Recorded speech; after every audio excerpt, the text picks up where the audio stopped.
the Sly Guy.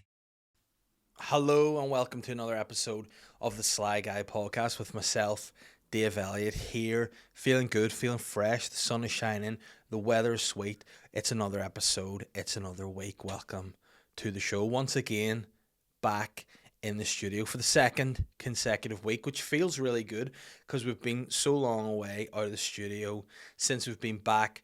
The listens are creeping up again. People clearly hated my face in my dining room, which I get. I'm here, I'm under the studio lights, I look sweet. I've got a snake rat over there. Don't know how he can type because he's got no hands because he's a snake and has the head of a rat.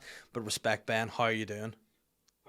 Perfect. Like, how much better do you want to be than that? So, yeah, we're feeling good, excited to be back again. We just want the listeners to just keep creeping up here again. So thank you for all of you that joined once again. Now we're back in the studio. Also, fuck yous for betraying me, leaving me when I was in more need.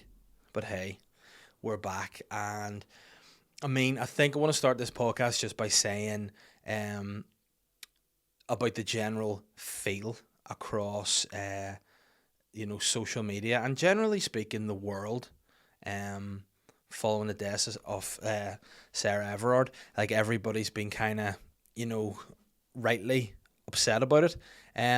This is something I wanted to chat about on the podcast, but at the same time, I got so annoyed about the whole thing and everything surrounding it and following up about it that I just had to speak about it on this week's Patreon podcast because I felt that it would be better to cover a whole episode on the topic rather than, speak about it at length in this. Because again, you tune into this podcast for a silly time. You tune in because you're listening to an addict getting caffeine, getting sugar into his body, getting a bit loose, getting a bit silly, having a wild time. And I don't feel like the issues that have gone on in the last week, the problems that have been raised, the topics that have been brought into the public light are funny. Again, myself and my wife, we had a big old chat about it. I had, again, what I thought was mostly normal, regular guy views on things. I thought, obviously, we got to do more, basically, to help ladies feel comfortable, help women feel better. But I didn't realise the extent to which women felt threatened or intimidated or uncomfortable by guys. So, again, my basic point, I could summarise the entire podcast episode I did in Patreon in 10 seconds. That would be talk to women and listen to what they have to say. And then just try, as you go along, to improve yourself a little bit as you go. So be a bit better from this day forward. And if every guy is a little bit better, we're all moving in the right way, baby. And speaking about moving in the right way, I got my fish some new toys this week. Now, again, that's quite a segue. I'm sure you'll agree, but I have been struggling with lockdown, generally speaking, in terms of entertainment. I've been finding myself there's only so much Netflix you can watch. You want to get into other hobbies. During the last lockdown, we sidekicked my little Chinese friend, my lapdog, Mr. Charlie, passed away. And by passed away, I mean we brought him to a vet, and the vet administered a lethal injection of AstraZeneca. What's that stuff called that blood clots you? One of the COVID jabs. It was a joke, but it didn't work. We got him put down because he just started mauling children. And I mean, as much as we love the dog, you can't maul children. You can't do that. It's frowned upon. So we said, listen, I mean, like how the judicial system should be. You break the rules, you do something that your masters don't like, you should be put to death. Okay? So we did that. So instead of having a dog, we got ourselves a couple of fish. Now, we let my 3-year-old name the fish, and she'd been really watching this French cartoon called Simon quite a bit on Netflix. So she decided to call them the fish Simon and Gaspard, which are the two titular characters of said show. But my 3-year-old, being 3, can't fully speak. So rather than calling it Simon and Gaspard, she couldn't say Gaspard, Gaston. So I said 2 fish called Simon and Gaston.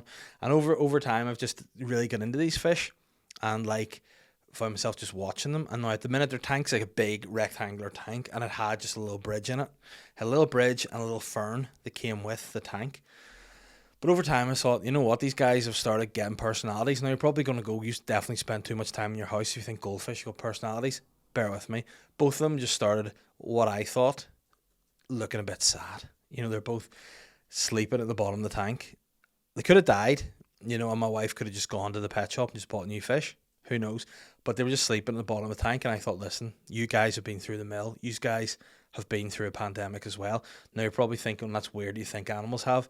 Again, whenever I phoned to get my dog put down the first time, what happened when he bit Holly for like the third time in a week, but nastily, yeah, this time, I rang up the vet and was like, listen, my dog's bitten my 3-year-old. What can you do? Can you get them rehomed? She was like, nah, what age is he? I think he's 12. They're like, nah. And again, inappropriate language to use as a vet receptionist. She goes, fuck no. Fucking no chance of that. Fucking old bastard, no chance of him. And I went, all right, okay, so, could you, what other options are you? Would you put him down? She's like, no, fuck, would we put him down? I think this is. Maybe, and this is what the word she genuinely said to me, when I'm a bit distraught about my dog biting my child, right? She goes, animals can sense the feeling in the wider world. Animals can sense that there's a pandemic, and maybe he's just acting out. So, you know what? Here's something that you can do to act out. Go fuck yourself. And I phoned another vet. Got a lovely receptionist over there. I was like, listen, do you rehome 12-year-old dogs? She went, no, we don't. And I went, do we have any other options? And she went, yeah, cull them. And I went, okay, if that's all we can do, we'll do that. So sadly, we had to have him killed. But then that stuck with me. It's like, is that one weird woman right? Is that woman that says animals sense the pandemic right?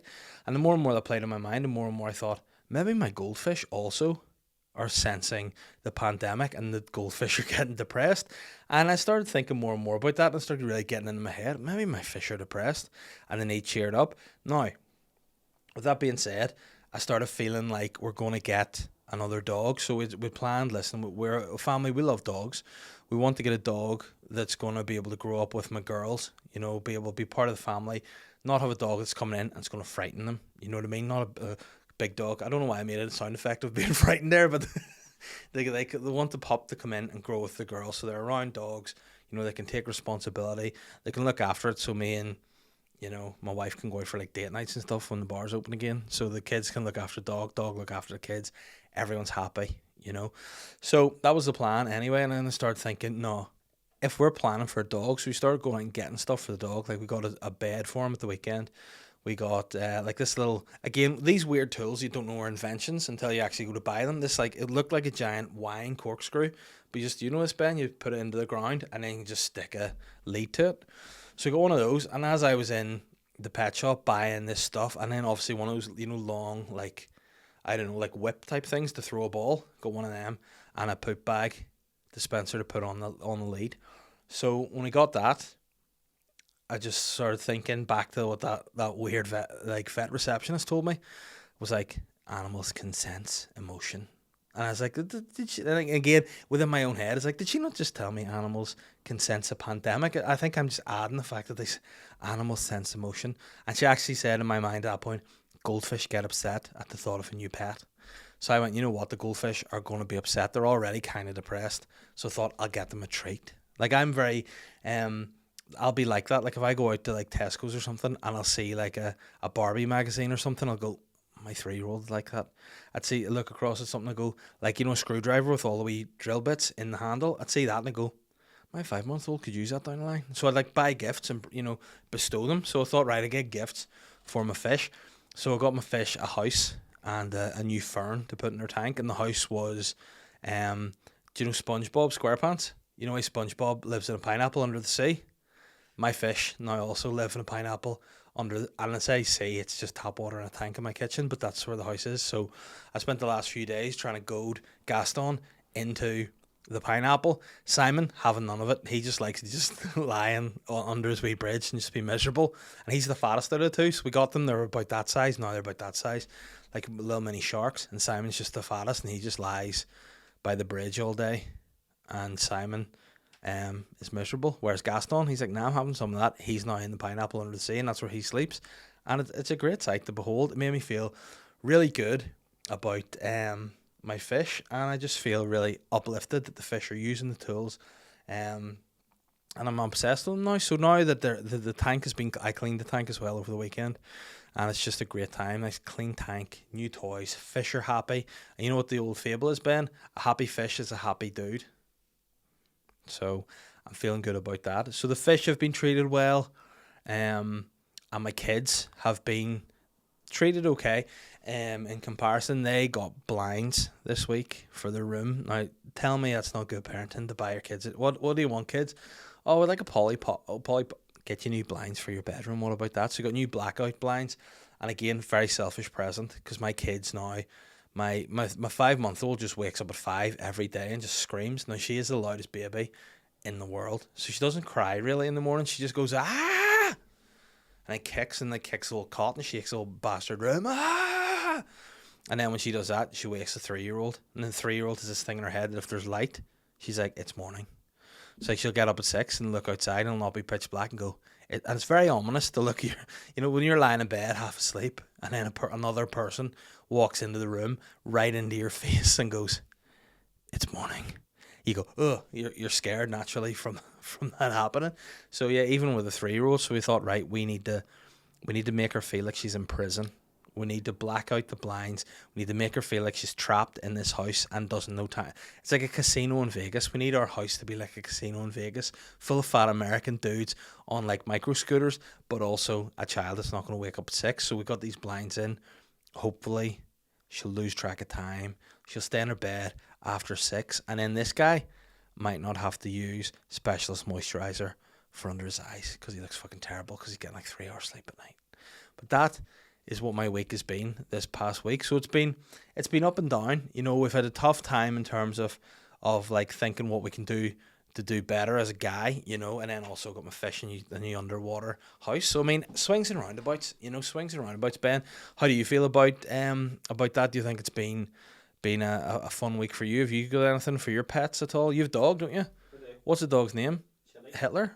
What? Sorry, I mean, very weird. You've called that. And why do you call him that? Does he have like a little mustache under his nose, or no? Just very fascist in the way he behaves. No. So how old is he? 7. Nice. And is he was first then, and then the kids. And how was he with the kids as they were born? He was totally fine. Totally fine. Because whenever we first brought Holly in, who's my 3-year-old, when she was newborn, Charlie just barked, and then settled eventually, and then he bit her, which again ultimately that's like an arc of a film. You know, at the very beginning they meet. You know, Charlie doesn't like her. He barks. She obviously gets disturbed by his bark. In the end, goes full circle. She gets her vengeance. He finally bites her. She has him put to death. You know, so it is swings and roundabouts. And so yeah, you're okay with that. The dog is cool. It's all good. Well, they kind of grew up together. Yeah. So they're probably used to each other. Yeah, and you have found that to be okay, because we're getting another dog, as I said there, and I'm a little bit shit myself that it's going to be a nightmare. But Should be fine up there. yeah, did you cope, or was there any times you're like, I wish I didn't have kids? Or like, obviously, for that shows you how much I love dogs. First thought is get rid of the kids, put them to boss. Definitely questioned the dog a few times. Yeah. But listen, it's one of those things. I'm very much a believer myself in that if you're in the doldrums, if you're going to go down with the ship, you may as well fucking go down bells and whistles. Like, so if you're going to do it, like the time I decided it'd be a good idea to get married, move house, and have a child all within the space of a matter of months. You know, I thought that's whenever I had my, what we like to call in my house, mental breakdown. That's the point whenever my wife was like, you need to go see a doctor because you've lost your marbles. And I was like, okay. When you put it like that, she's like, you're wearing, like, at one point she's like, what are you, like, what are you doing? And I went, what do you mean? She goes, you just went to the shop to get apples. You don't eat apples because, you know, it's weird. You went to the shop to get apples wearing a pair of tracksuit bottoms, a coat, and brown leather shoes. And she's like, that's not, why are you out in public like that? And I was like, oh, it's just what was at hand. And then after that, a few days later, like, she didn't, you know, worry that it was at the shop or not. She just came in and was like, you haven't left the house in 3 days or got changed. And I was like, yeah, the thing with that is I don't want to. She went, there's something wrong there. And I went, what do you mean? And then she was like, you haven't gone to the gym, you haven't left the house, you're eating bad, what's wrong? And I just was like, had this real fear, I can't go to the gym. And then I realised something wrong with my bones. And I went to the doctor, had a chat about it. He told me I'd have to go to a thing called recovery college. Thankfully I didn't have to go to that. It's all gravy. But when I take a lot on my plate, that's whenever the cracks start to show. So what I'm saying is, over the next few months, once the dog comes on board, if this podcast, whenever the lockdown happened, the podcast went to my dining room. If in the next few months the podcast goes into the ether and doesn't happen, you'll know why.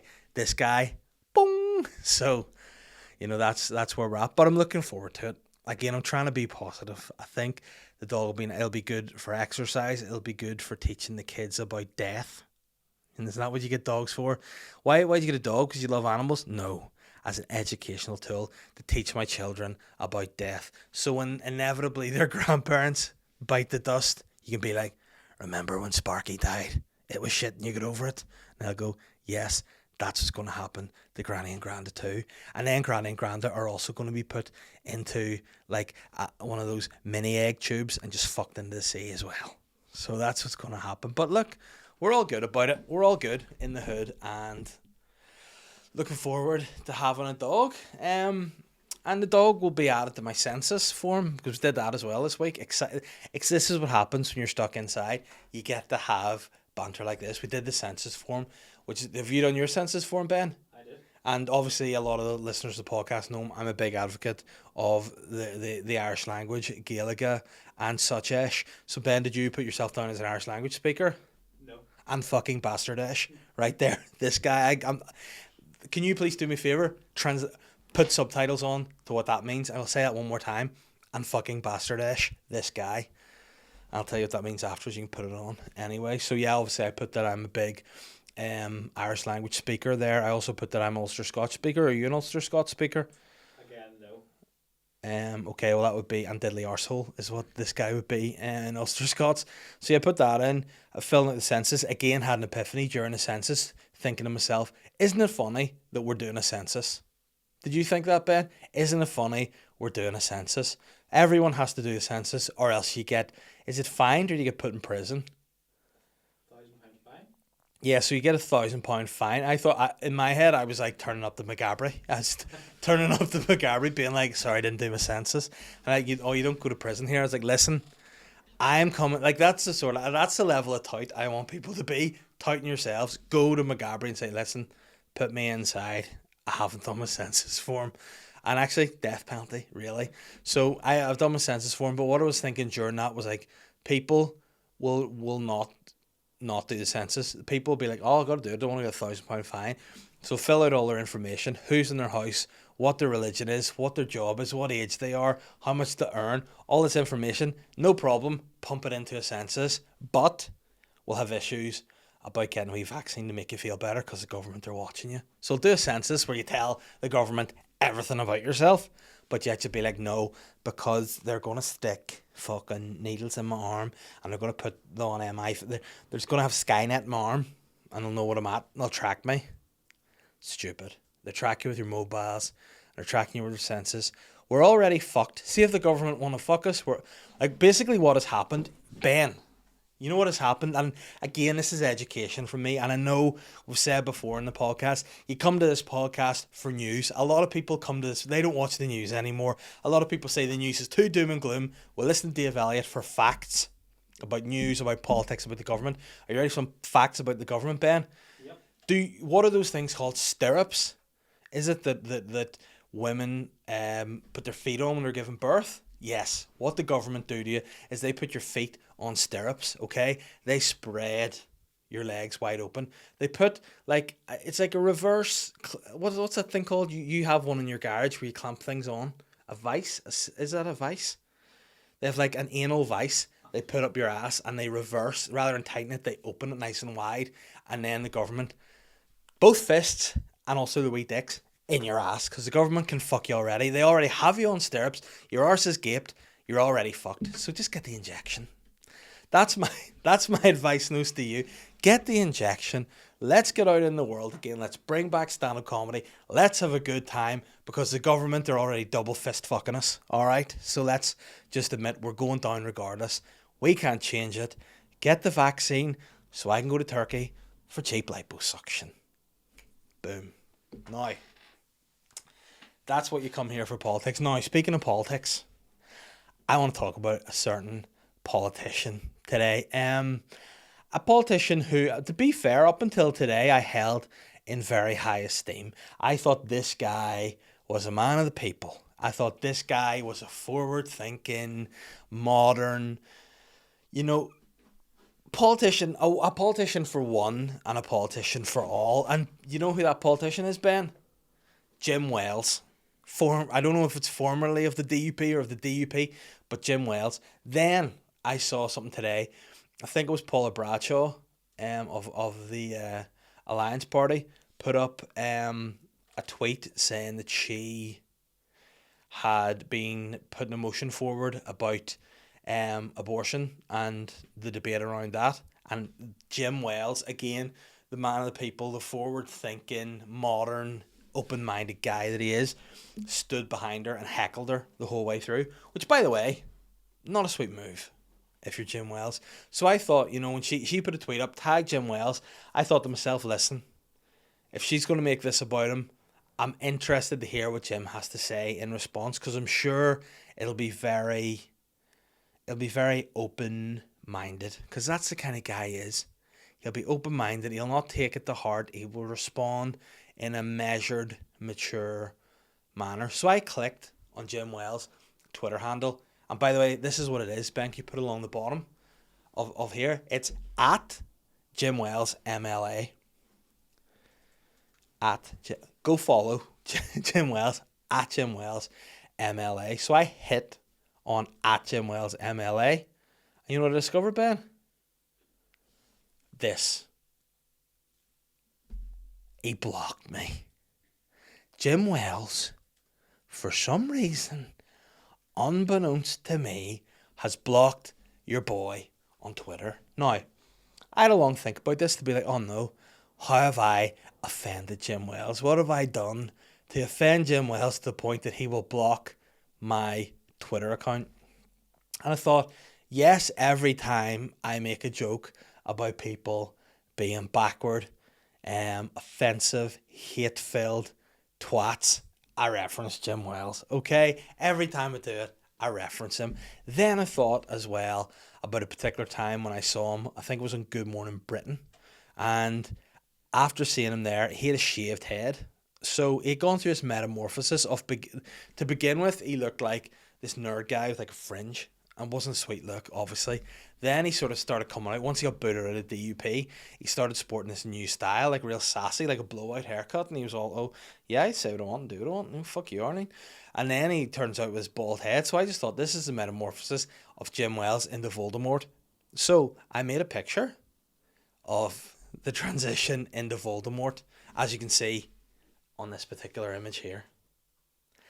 And I mean, Jim must have seen that and somehow got offended. Now, what he should have done as a politician, as a man keen on debate, I mean, I use that term lightly, keen on debate. He should have just added me, said, hey Dave, the fuck's going on, boy? You know, why are you putting this up? And I'd be like, Jim, listen, I am a satirical, political stand-up comedian. I'm just making a reference to the fact that, hey, you've shaved your head, you physically look a little bit like Voldemort from Harry Potter, and also you're a real evil bastard. And just that was the link that I was doing. Voldemort and you have a lot of things in common. You're both, you're both special kind of guys. You and Voldemort are both, I'm trying to think of the word, Ben, what's the word that I would say that Jim Wells and Voldemort would be? Jim Wells and Voldemort are both a pair of sly guys. They're both sly guys, let's just say that. And that was all I wanted to say, and he's blocked me. So what I want everyone to do is go onto Twitter and just ask Jim Wells why. Just say Jim, tag him at Jim Wells. I'm like, why?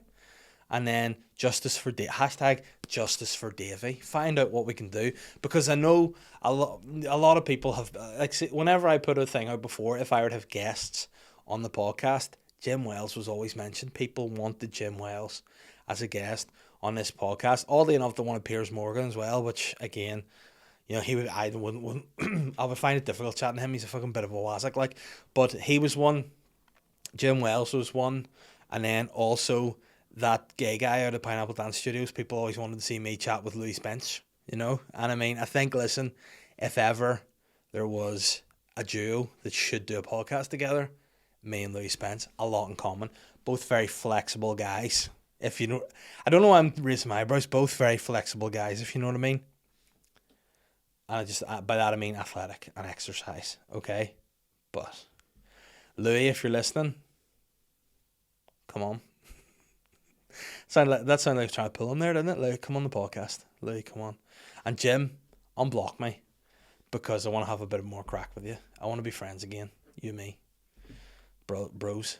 You agree? Absolutely. And you know, now as well as being a podcaster, I'm a broadcaster. Which sounds like a 50 Cent lyric. You know, I used to be a podcaster, now I'm broadcasting. And it's true. And I'm going to be, again, when this podcast goes out, Ben, it's going to be Thursday. I'll have been on the television with the Ray of Lockdown show. It'll have happened.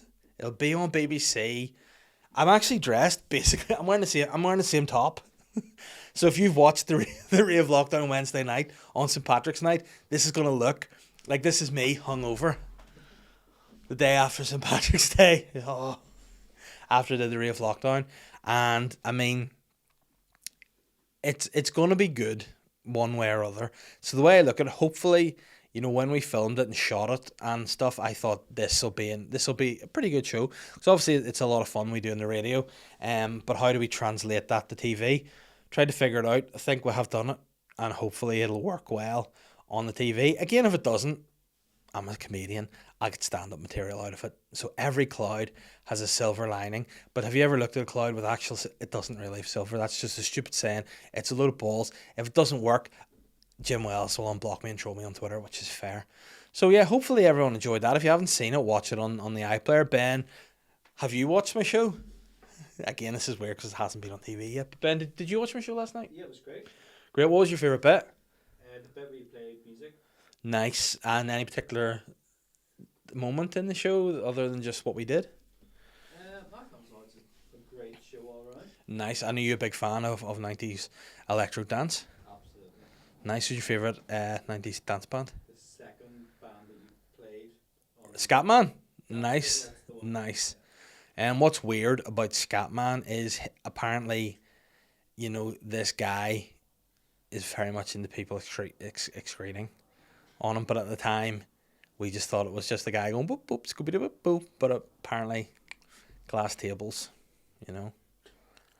That's all I'm saying about that. So yeah, hopefully people enjoyed the show, and you know, if you didn't, not a lot I can do about it now. But yeah, that's what I got up to this week. Wore this. That was a lot of fun actually to do. It's the first time I've done a TV show where I've kind of like been hosting it. You know, I've been on the sketch show before, which I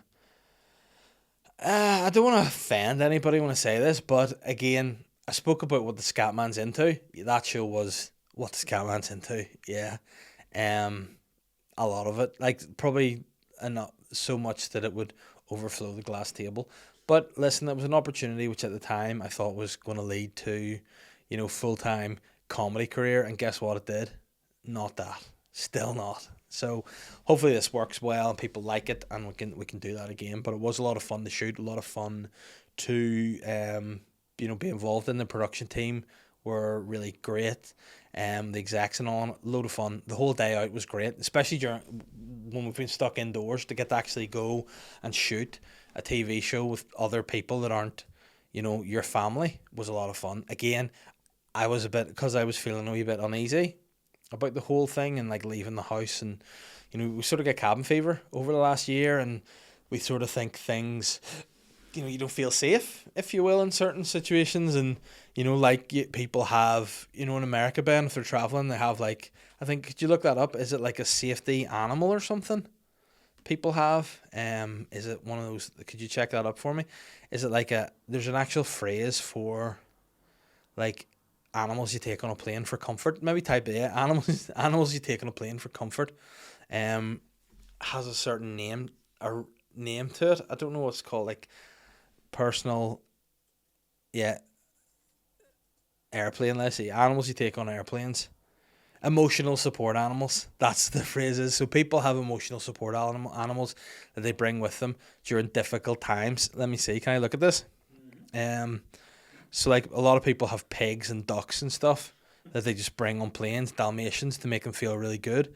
Where Whereas myself, I insisted on bringing Simon and Gaston to the shoot, which was a hard job, but it made me feel much better that I had them. And it was, a lot of time. Didn't actually need to bring the fish out of the car, so they just basically sat in the footwell of my car for 7 hours while I shot this TV show. But they had a good time. They got out of the house, I got out of the house. It was a lot of fun, and hopefully the final product is good. And if it isn't, who cares? Don't watch it. But if it's good, watch it. Probably watch it back. The more you watch it, the better. But who cares? I liked it. Each their own. Fuck you.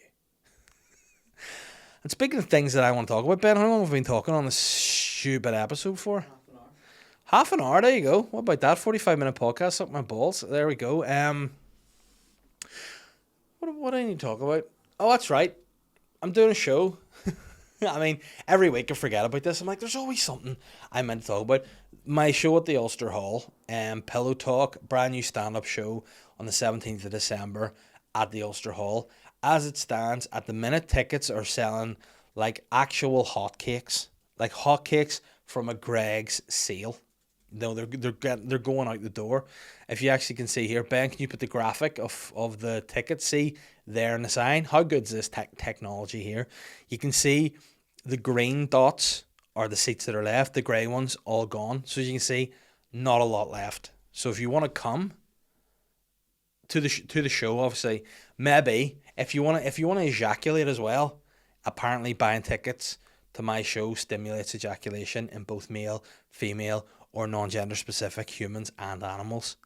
So if you're like me and you have an emotional support goldfish, they'll ejaculate in a wee bowl and you have to clean their bowl if you buy tickets to my show. If you're there with your boyfriend, your girlfriend, your wife, your husband, your partner, the person you're having an affair with, mass ejaculation. They'll all just come like the Moonies. Is that a cult? I don't know. We'll all just come together. So get tickets. Go to probably just go to the Ulster Hall website or Ticketmaster to get your tickets. If you just go through my social media, you'll get the link on my profile. It's on my Instagram page, which is Dave Elliott Comedy. Ben, get that across here. Dave Elliott Comedy. If you haven't already liked and subscribed, do that. While we're on the subscribe train, what Ben and I want to really push is also subscribing to the YouTube channel. So if you're watching this face now on YouTube, rather than just tune in every week to look at me, subscribe, and then it'll just be there for you every week to watch a new episode of the podcast. Ben, are you going to promise that we're going to be in the studio every week, or else a new studio? If we get a new studio, who knows? But we're going to make a video podcast every week where possible. And if so comes a time where Ben can't produce the podcast for whatever reason, we'll try and bank it in advance, or else I'll be back in my bastard dining room again. And all you fucks that don't like looking at a flat earth map will stop listening to the podcast. But I think it's good. This is the second week in a row we've been here. I'm glad people are enjoying being back in the studio. Hopefully, Ben, we've got some clips out of this episode. We don't know. Again, what I would like you to do personally, Ben, is can you take the clip of me and send it directly to the DUP and ask them for answers as to why Jim Wells has blocked me on Twitter. My favourite icon. People are like, who are your idols in life? I say Arnold Schwarzenegger, Ricky Gervais, Cat Williams, Jim Wells. And also Madonna, but we'll not worry about that. So, Jim, unblock me. Let me on the follow train, and we'll be grand. Please.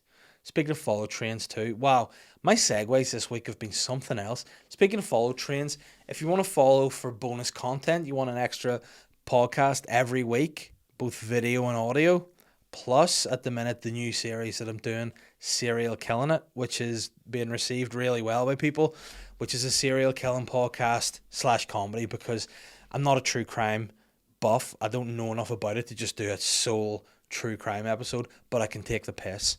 So it's a comedy angle on some real serious shit. All right, so get over to the Patreon if you want that. You can subscribe for $5 a month, which means you can get this podcast early. Again, if you sorted the technical problems, Ben, with the video, so I can get the damn podcast out early for the patrons this week. Hopefully. No, try again. Ben, have you sorted? Yes. Yes, there we go. It'll be out there early for the patrons. That's gonna sound so weird. I mean, listen, if you're listening to the audio version of the podcast and not watching the video, I threatened Ben with a vibrator. That's like, you talk about people running countries with an iron fist. I run this podcast with a rubber fist. All right, so just watch it. So yeah, that's going to be out early for patrons as well. Any bonus content that I do outside of podcasts, whether that be sketches, other bits and bobs. That we're going to do the Champions League of Weird, yes, so that'll be on there. We just need to again connect a bit more, because obviously the last 6 weeks or whatever we've not really seen each other. So we're going to go for a wee meeting during the week sometime once we're a bit less busy. Make a plan, put more stuff on Patreon. So for people paying the $5, which is actually $4.50 in actual pounds, $5 in dollars, whatever, you get all that. If you just want the bonus podcast, so you want the Patreon bonus podcast and serial killing a podcast, $2 a week, which is £1.50. So not even a week, a month. $2 a month. You get access to 2 podcasts a week. So that's what, 8 podcasts a month. I didn't do very well at maths at school, so I think Ben is at 8 in a month. Yeah, 4 times 2 is 7 plus 1 is 8. So there you have it. Listen, I need to call myself Weinstein there, but then I realised that's kind of a problem. Einstein, but then Weinstein is in my head. I'm not Weinstein or Einstein. I'm a dumb sound guy. But yeah, get over to Patreon. That's a fun time. And also, speaking of fun times, the podcast is brought to you by my sponsors. As usual, I'm sponsored by these great companies. First of all, it's Manscaped. We're brought to you by Manscaped. Now, I know a lot of men probably at the minute, quite rightly, feel like they want to cut their cocks off. That's fair. But with Manscaped, that's not going to happen. Manscaped have a perfect package 3.0 that has all the right tools for the job, providing that the job is shaving your pubes. If the job was like a special needs school classroom assistant, probably not appropriate. But if the job is shaving pubes, Manscaped is the company for you. So if you hate your pubes as much as Jim Wells hates me or the gays, fucking ticket right there. Manscaped is the ticket. This wee baby right here, the Lawnmower 3.0, is a waterproof and skin-safe trimmer that reduces nicks to your 2 best friends, your balls and your dick. Now, what I will say is this. If, for example, you're not in the mood to shave, know this is waterproof. It's quite, would you say it's got a round end to it, Ben? Yeah, it's going to be light and also pretty nice vibration. So if you want to milk that prostate, you can do that too, but that's not actually in the read from Manscaped. So listen, the 3rd generation trimmer has a light to glow to help you shave your pubes, or also to locate the trimmer if you put it up your ass. It's also important to freshen up down there, and the Perfect Package 3.0 has anti-chafing ball deodorant. It's got ball moisturizer. It's got ball toner, so you can iron out all the wrinkles in your ball bag, so you don't have just a wrinkly old man ball sack. You have a sporran of smooth flesh, which is definitely intimidating. And it's a sight to behold. Like, if you were to see a guy with a completely wrinkle-free ball bag, you'd be as amazed at seeing that as you would to see the Taj Mahal up close. You know, you say you've got the Taj Mahal or the Taj Mahals, you know, one or other. That's a great rhyme. And how did I come up with that so quick? I do not know. But listen, if you want to get some of this gear from Manscaped, go to their website, www.manscaped.com, and they get 20% off and free shipping at manscaped.com. Use the code SLYGUY at checkout. That's all caps, SLYGUY at checkout. And free shipping, 20% off, SLYGUY at checkout. Get your balls shaved, get them balls moisturized, get them balls smelling fresh to death. Nobody wants to die with a smelly ball bag, so just keep them fresh. You know what, Ben? You never know when you're going to die. You could just drop dead now, and what do you want to do? See, whenever you drop dead, you don't want the police coming up and pulling your zip down when you're dead and pulling your dick and balls out. Like, you don't want the police to do that and then be sniffing around your balls and your dick and all, being, his balls and dick stink. You know, they'd be like, obviously, if you're a policeman, you'd be going, why are you sniffing that dead guy's dick and balls? You'd be like, hey, protocol. I'm not in the police, I don't know what they do, but I would assume that's the first thing they do if a guy dies. Anyway, as well as Manscaped, the podcast is also brought to you by Modest Beer. If you don't know by now, Modest Beer are an independent brewery crafting small batch beers for discerning drinkers, and brewed here in Hollywood with one L. Modest are moving forward with one goal in mind. Ben, do you know what modest goal is? To make modest beer. Well, that's what they fucking do. That's their job. They make modest beer. That is what they actually do. But the goal is to bring exceptional brews to the already burgeoning market. That's what they want to do. They want to bring brews to the local craft beer market and just add to it. They're not here to revolutionize it. They're not here to try and take over. It's not Conor McGregor. It's just a beer that tastes really good. It's joyous. It's honest. It's responsible, and it's modest. And if you're keen to know more about Modest Beer, please check out their Instagram, Facebook, or Twitter at Modest Beer, or visit their website, www.correct.co.uk, to find out your nearest stockist.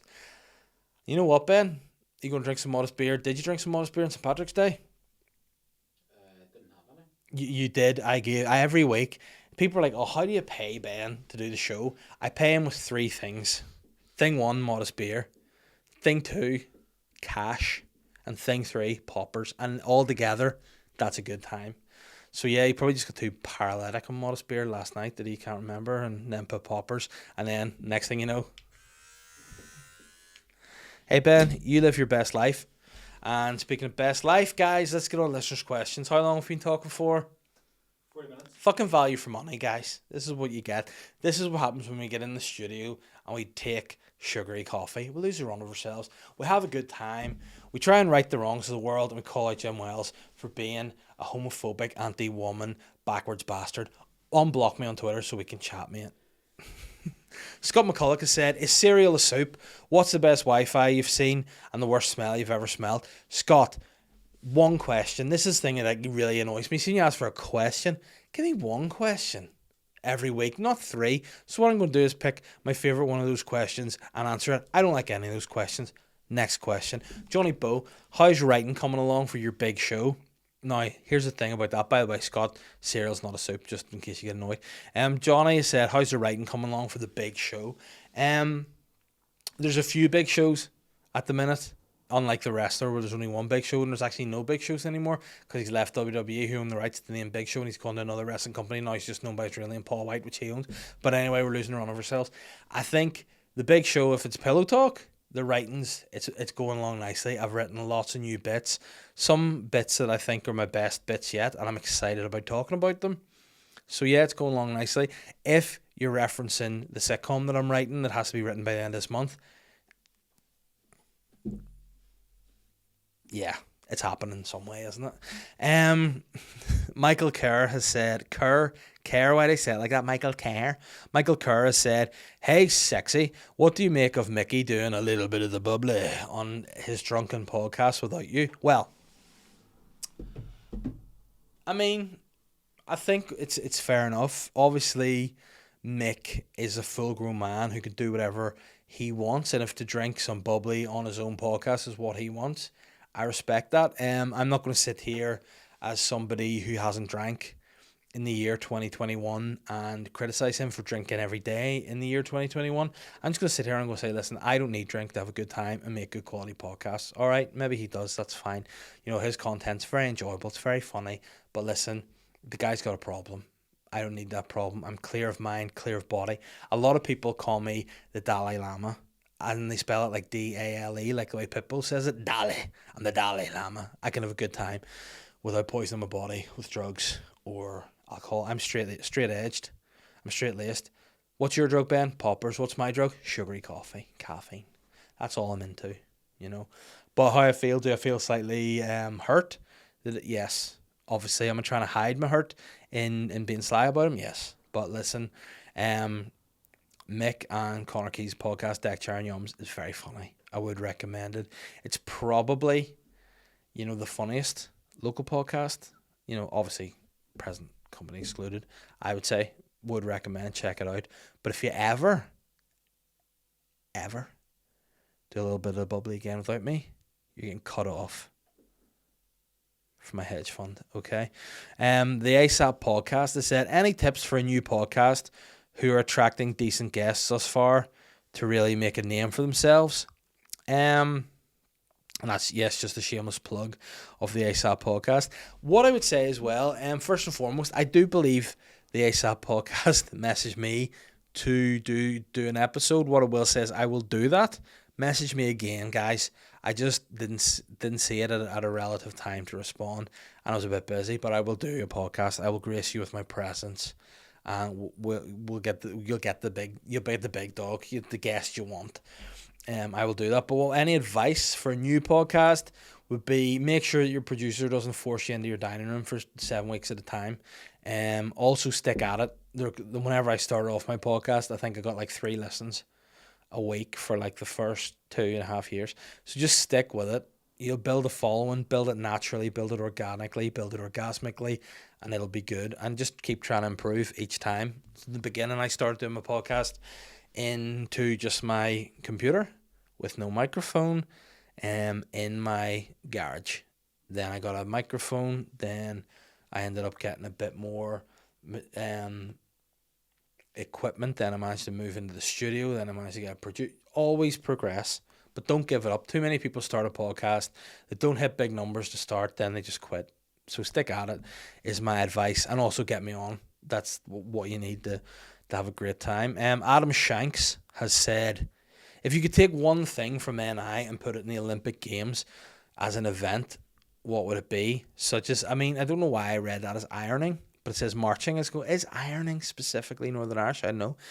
Such as marching, Gaelic games, or sausage roll eating. I mean, love the podcast, by the way. Thank you, Adam. I mean, what I think is a good answer there is you have kind of put 3 individual elements together, which if you combine them would make for a very good event. So you would have Gaelic marching mixed in with sausage roll eating. So imagine that. You've lads just walking around in lamb bags, speaking Gaelic, eating sausage rolls. What an event that would be. And I tell you who'd be very good at that. The Belarusians. Because those guys are stocky, they're strong, they're built for powerlifting, they're built for lamb bag beating, they're built for Angeliga, and they're built for eating sausage rolls, or as they say in Gaelic, and sausage rollish. So definitely there's a sport right there. Failing that, and a very Northern Irish game would be just see who could shout yo the longest and loudest, and just stand at, like, you know, the place where they throw the hammer and they do the wee spin. It's like a wee triangle, so they just stand there and just scream yo as loud as they can, ew, out into the ether. That's what I think would be an ultimate Northern Irish Olympic event. Failing that, boxing, because we're the best boxers ever, apart from no one really wins from here, just loads of them. Gnome Gnomes has said, again, what an interesting question. I said, I think, on my last Patreon podcast, amongst a load of miserable other things that I talked about, that Naomi's basically a researcher for the show, and credit where it's due, she's come at me with another story. Again, if I just read the first line of her question, he must be a good ride, you would think it's something a wee bit cheeky, but then you actually go to the story and you realise, hey, it's not cheeky at all, it's just factual. You know, it's not sexual, it's factual. And where are we at? And the story is, meet the woman whose boyfriend is a roller coaster she claims to have kids with. Now you're thinking, you know, is he an emotional roller coaster? Is he up and is he down? Oh, is he maybe bipolar? No, he's quite literally a roller coaster. And now these kind of people concern me. You know, people who are like married to inanimate objects, they're a problem. You know, this woman, believe it or not, is German. Now, Germany are like the League One of weird countries. Like the top 2, if you're going to get weird stories, you go to America and China. They normally deliver the goods. Below that, Germany are in with a shout. And this 43-year-old woman claims to be in a relationship with a roller. Or in fact, so disrespectful to Germany, she's French. Sorry, it's took me a lied to my German listeners. But this woman's called Gail Engel. To be fair, very German name. Yeah, my name is Gail Engel. Doesn't sound so good if you say it in French. Je m'appelle Gail Engel. Arsene Wenger. She says she shares kids with the theme park attraction. Mrs. Engel said she's been sexually attracted to objects since her teens.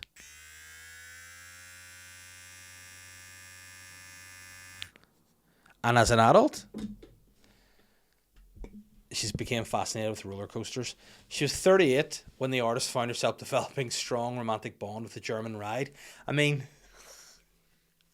the German ride sounds like a fella you've made your holidays. It's in a bit of shape. It'd be around the pool. You know, again, Germans, big fans of wearing Speedos rather than board shorts, you know. So you look across the world and you see a guy, big Hansel, across the other side of the pool and go, there's a fucking German ride there. But she came fixated on the skyscraper roller coaster at the holiday park in Havelock Rhineland in Germany. Yes, I knew there was something German in there. I love it. Her attraction to the sky scream is so strong that Gail believes it's true love. To be fair, when you look at Gail, you can see why she's, you know, going out with inanimate objects, because she doesn't look like the most the most people person out there. What she said is, you could see that I'm sexually drawn to roller coasters, but since I met Sky Scream, I understood that it was love. So yeah, I mean, I don't know if Sky Scream can sense this relationship, but good luck to her, and hopefully when she goes for a ride on the big German ride, she brings a wee flannel with her and just wipes down a seat that she was on, because I imagine that would be rather disgusting if you're sexually aroused by a roller coaster. Ben, why are you checking up the football scores? We're mirroring screens, by the way. Liverpool are beating Wolves 1-0. I'm on you here, and Ben's just, you know, on that. There we go. Better than Babe Station last week, to be fair, Ben. Big improvement in your standards. Dempster has said, well, Davey, just listening to the rave lockdown here and was wondering, have you ever let a bad word slip on air? I don't know how anyone can keep it together for 84 minutes and not let the odd wee fuck slip out. Well, I don't think I've sworn on the rave lockdown unless you think calling Shane a walt is a swear word, which I believe a walt's a dick. And whenever I said it, I think I was like, oh fuck, I just called him a walt live on air. But I think I've managed to cover that by playing ignorant to saying I thought a walt meant a Walter Mitty. Now I've given out that I fully thought I meant a dick there, because he said I'm a lot of things, and I said yeah, a lot of things, you're a walt, and I got worried about that. Thankfully, no issue came off the back of that. I didn't get sacked, I didn't get fined. And again, if I don't want to get fined, if I could find my weekly wage, it'd be a lot of dough out of pocket for me, probably for Salvation Army or something. So it would have been for a good cause. But fuck those guys. Last question. Sensei Flood has said, well, Davey, oh no, I've looked at the same question twice, Ben. I went, no. This is why production is terrible in this podcast, right? Let me see. The Sensei has been in touch. It's probably something offensive, because that's just the way he is. But he has said, have you ever seen Paddy's dagger? And moreover, if you were to get your piece inked, what would be your weapon of choice? Yeah, what he's referencing is Paddy McDonnell has a dagger tattooed on his actual real life penis. If I were to get a weapon tattooed on my penis, it would probably be a thimble, and you'd have to just put it in your thumb and like whack someone with it, because I have what they say in French is le chaude, so that would be appropriate, I think, for that. And I mean, what a way to end an episode. It's been a lot of fun, Ben. If you enjoyed it, if you enjoyed being in here, I feel like this week I've had a lot of fun also on Block Me Jim Wells, and I'm looking forward to just keeping on going, guys. If you enjoy the episode, you know, share it out there. Let people know you're listening to it, and I can share it out in my stories. You know, please rate and review the podcast if you haven't already. Tell a friend to check it out. You mean to need this? This is a small wee podcast with just me and a snake rat. You know what I mean? And we're trying to do our best, and hopefully now we're back in the studio, we can keep moving, keep growing, keep showing people what we're all about. And I hope you have a nice week, and I'll be back again next week. Peace. I'm the sly guy.